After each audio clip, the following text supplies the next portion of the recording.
السلام علیکم. Hello their.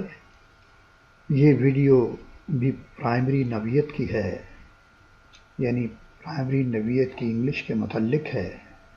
Lesson 4 سبق 4 دا پروناؤن. قاعدہ 4: جو لفظ کسی اسم کی جگہ استعمال ہو اسے اردو میں اسم ضمیر اور انگریزی میں پروناؤن کہتے ہیں، جیسے وہ، تم، ہم، میں وغیرہ. اسم ضمیر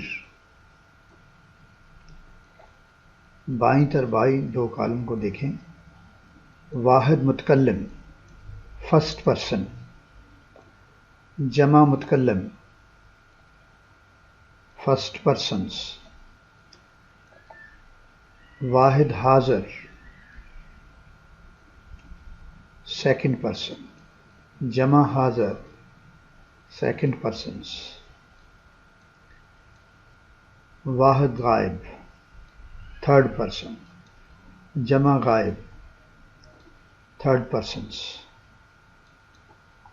فرسٹ پرسن میں میں اور ہم شامل ہیں، وی اینڈ آئی. سیکنڈ پرسن میں یو اور دو. یہ پوئٹری میں استعمال ہوتا ہے، شاعری میں. تم پلورل کے لیے بھی استعمال ہوتا ہے اور سنگولر کے لیے بھی استعمال ہوتا ہے، واحد کے لیے بھی اور جمع کے لیے بھی. تھرڈ پرسن میں وہ، دے. یہ دونوں ہی سنگولر کے لیے ہی استعمال ہوتا ہے، شی ہوتا ہے اور اٹ ہوتا ہے. اچھا، پلورل کو سمجھنے کے لیے ہم یہ 3 فکروں کو پڑھتے ہیں. مثلا اسلم ایک لڑکا ہے، وہ ایک طالب علم ہے، وہ ایک محنتی طالب علم ہے. Aslam is a boy, he is a student, he is a hard working student. Aslam is a boy. پہلی دفعہ تو یہ اسلم ناؤن ہے، اور بار بار ہم باقی ماندہ سنٹینسوں میں اسلم اسلم نہیں کہیں گے. ہم یہ نہیں کہیں گے Aslam is a boy, Aslam is a student, Aslam is a hard working student.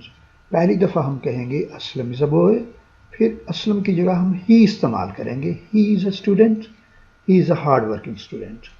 تو پروناؤن ناؤن کی جگہ لیتا ہے. آگے فکرے دیکھتے ہیں. وہ ایک طالب علم ہے، he is a student. وہ ایک لڑکی ہے، she is a girl. افشاں ایک عورت ہے، افشاں is a woman. وہ بہنیں ہیں، they are sisters. they pronoun ہے. تم professor who, you are a professor. اگر زیادہ ہوتا you are professors، پلورل ہو جانا تھا. تم دوست ہو، you are a student, you are a friend. اگر زیادہ ہوتے تو آپ کہتے you are friends. ہم یہاں ہیں، we are here. وہ وہاں ہیں، they are there.